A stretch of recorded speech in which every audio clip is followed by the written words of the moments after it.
رئيس جهاز الرياضه بالقوات المسلحه وايضا المشرف العام على فريق كره القدم فريق طلائع الجيش. يسعدنا ان يكون معنا سياده اللواء في هذا الحديث. سياده اللواء برحب بحضرتك يا فندم، واقول لحضرتك يعني المؤسسه العسكريه والمنظومه العسكريه ليها اسلوب متميز في اداره كره القدم، شايفينه في طلائع الجيش، شايفينه في حرس الحدود، ولكن عايزين حضرتك تكلمنا عن فريق طلائع الجيش النهارده وشفت الشوط الاول ازاي؟ هو طبعا بالنسبة للمباراة اليوم مع اتحاد الشرطة زي ما انتم شايفين طبعا ان المباراة مفتوحة وكل فريق بيستطيع ان هو يسجل في اي وقت اهداف، والفرقتين كويسين، واحنا بنتمنى سواء لنادي طلائع الجيش او نادي اتحاد الشرطة التوفيق. احنا الاثنين بنتنافس على المركز الثالث بعد المباراة بتاعت النهاردة، وبنتمنى التوفيق ان شاء الله للاعبي نادي طلائع الجيش في ان هو يفوز بالمباراة دي. سياده اللواء انا شايف يعني في المؤسسه العسكريه ليها نظام وليها اسلوب معين، سواء في اداره الاجهزه الفنيه واللاعبين داخل طلائع الجيش او داخل حرس الحدود. مدير فني بيمشي، مدير فني بيجي، لعيبه بتمشي، لعيبه بتفضل موجوده، ولكن السيستم والنظام نظام واحد، هو الانضباط داخل الفريق وخارج برضو مع الاجهزه الفنيه. هو احنا اهم شيء بيهمنا ان يبقى الفريق بتاعنا منضبط، سواء في اثناء ادائه للمباريات او بعد المباريات. ما بيهمناش نتيجة المباراة بدرجة كبيرة، انما بيهمنا ان يبقى في انضباط بالنسبة للاعبي نادي الجيش، لان هم بيمثلوا مؤسسة كبيرة القوات المسلحة، وبنتمنى ان شاء الله ان الفرقة بتاعتنا تتقدم خلال الفترة اللي جاية ويبقى لها نصيب كويس ان شاء الله في خلال المباريات الجاية ان هي تفوز فيها. وده اهم حاجة بتشغلنا دلوقتي، يعني احنا نحافظ على تماسك الفريق وتقدمه للامام باذن الله. شفت النهارده يعني اعتقد طلائع الجيش هو واخد المبادره وبيتقدم، واعتقد الاسلوب والاداء يعني عندهم طموح المنافسه النهارده، لو كسبوا هيطلعوا ثالث وهيخشوا في الصوره ويبقوا يعني خلف الزمالك والاسماعيلي.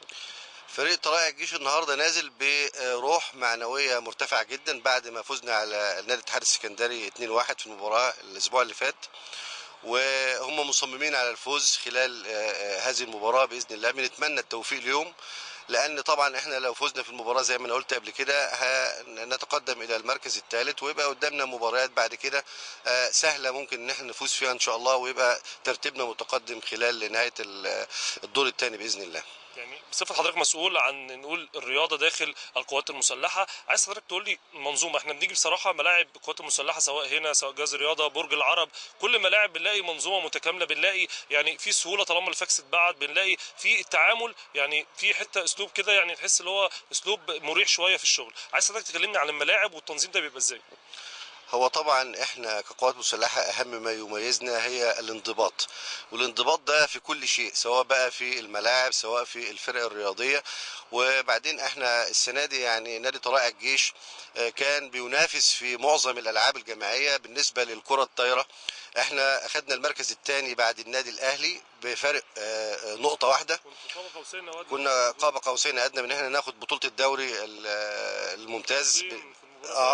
وبالنسبة لكرة اليد احنا برضو بننافس في من المركز الاول للثالث بالنسبة لكرة اليد.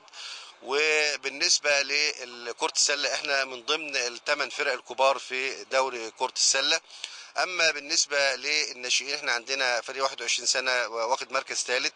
وبالنسبة للالعاب الفردية احنا عندنا فريق النادي او فرق النادي حاصلة على المركز الثاني في بطولة العالم في رفع الاثقال من حوالي 10 ايام.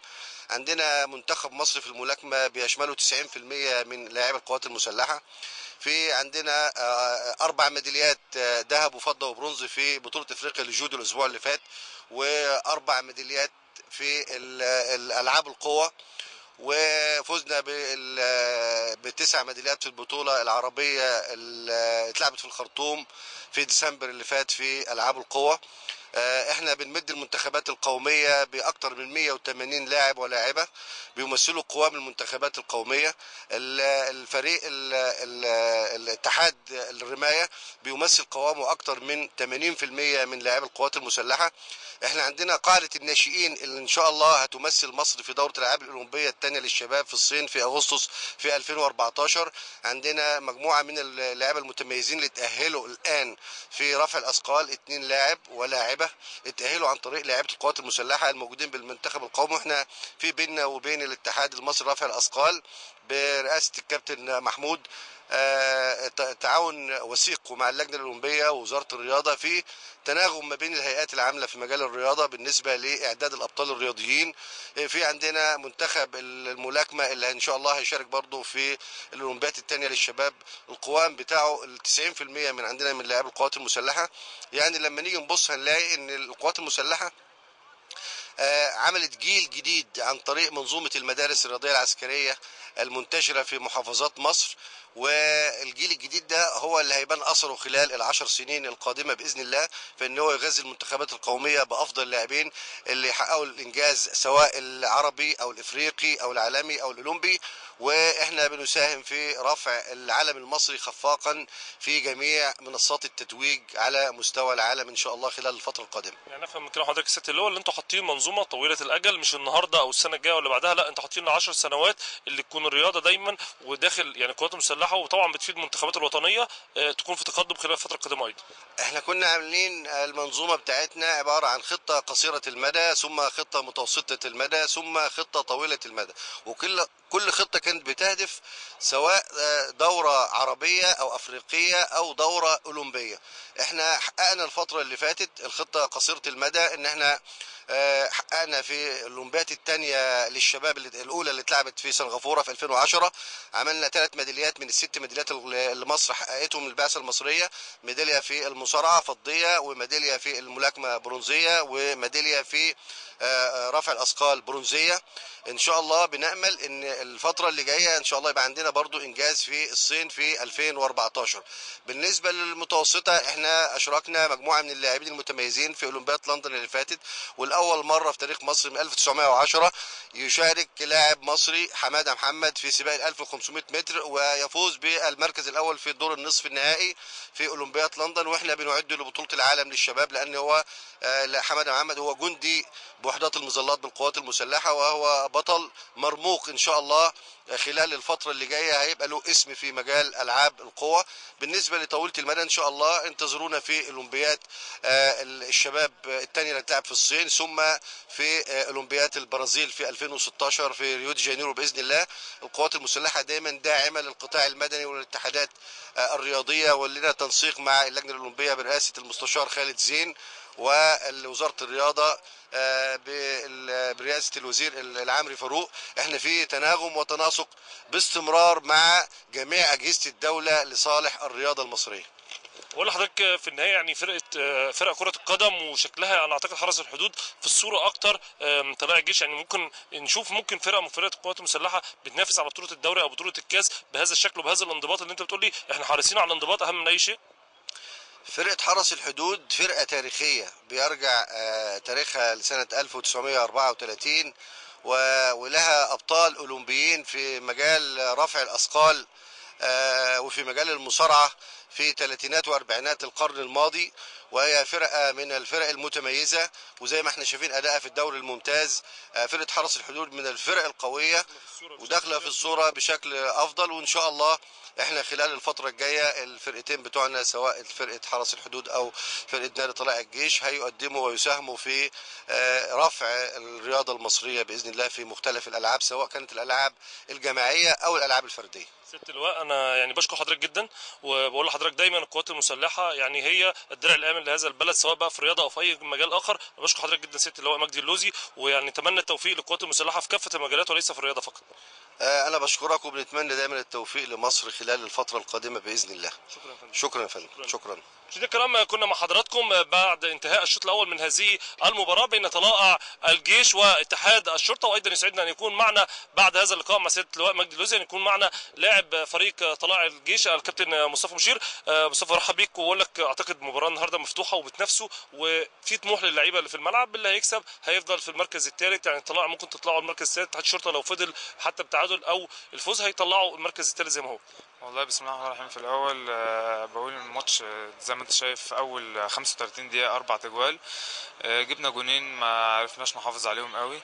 طبعا احنا باصين للثلاث نقط، عايزين نخش مركز ثالث، ربنا يكرم ان شاء الله نحاول نجيب جون او نجيب 2 زي ما انت شايف الماتش مفتوح، ممكن في اي وقت نجيب جون، ربنا يكرم ان شاء الله ونحاول ناخد 3 نقط من فريق الشرطه باذن الله. كابتن عماد قال لكم ايه قبل المباراه؟ ويعني احنا شايفين النهارده اداء بصراحه، يعني الماتش مفتوح، قال لكم ايه قبل الماتش؟ والله هو ركز على الحته الدفاعيه عندنا بالذات، ان احنا نحاول نحافظ ما يخش فينا حاجه، بس زي ما انت شايف غلطتين ما قدرناش نحافظ على الجونين اللي احنا كنا جايبينهم. ربنا يسهل ان شاء الله. الشوط الثاني اكيد كابتن عماد هيتكلم في الموضوع ده، وربنا يكرم ان شاء الله نحاول نجيب جون واتنين باذن الله.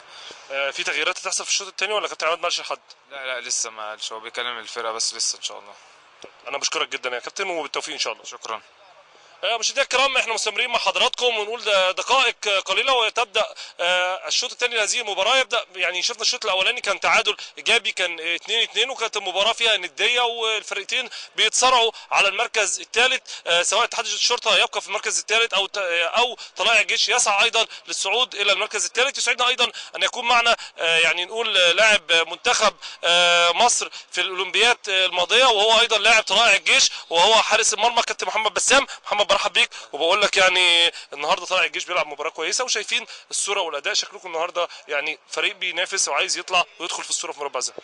طبعا الحمد لله، يعني انت شايف الاداء الحمد لله كويسين في الملعب. عندنا طموح ان احنا نوصل المركز الثالث، على امل ان احنا نبعد بقى خلاص عن المنطقه اللي تحت اللي هي بتنافس على الهبوط. الحمد لله اداء الشوط الاول الى حد ما مقنع، بس خط الدفاع يعني لحد ما الدنيا متلخبطه، بس ان شاء الله الشوط الثاني يتظبط الحمد لله. ربنا يكرم، بس الفتره الجايه الشوط الثاني ان شاء الله نحاول نجيب جون ونحافظ عليه باذن الله. كابتن بسام، النهارده لو خطفتوا الفوز عندكم المباريات الجايه اسهل شويه؟ طبعا مش حكايه اسهل، بس طبعا انت بتتكلم، انت لما بتكسب فرقه مصنفه في المجموعه بتاعتك، فرقه الشرطه تبقى 17 بونت طبعا، تبقى المركز الثالث. هتقابل الداخليه طبعا فرقه محترمه، تقابل الانتاج فرقه محترمه، مقاولين فرقه محترمه. طبعا الماتشات هتبقى صعبه، بس ان شاء الله ربنا يكرم نعدي الماتش ده ونفكر في الماتش اللي بعديه باذن الله. مباراه النهارده ب6 نقاط؟ طبعا اكيد. كابتن عماد يكون قال لهم ايه دلوقتي واللعيبه نازله؟ اكيد طبعا هداهم، واكيد انت لما اللاعب بيجيب جون ويدخل في جون يجيب جون يدخل في جون بيتاثر طبعا شويه. اعتقد ان الكابتن عماد هيهديهم وهيقول لهم ان الكوره فيها كده، وربنا يكرم ان شاء الله الشوط الثاني ونجيب جون ونحافظ عليه. اشكرك جدا يا محمد، وان شاء الله بالتوفيق باذن الله والافضل يفوز النهارده ان شاء الله. شكرا، ربنا يخليك. مشاهدينا الكرام، احنا كنا مع حضراتكم بين شوطي مباراه طلائع الجيش واتحاد الشرطه. الشوط الاول انتهى 2-2. بنترككم مع المعلق محمد ابو عوف للتعليق على احداث هذه المباراه والشوط الثاني من هذه المباراه.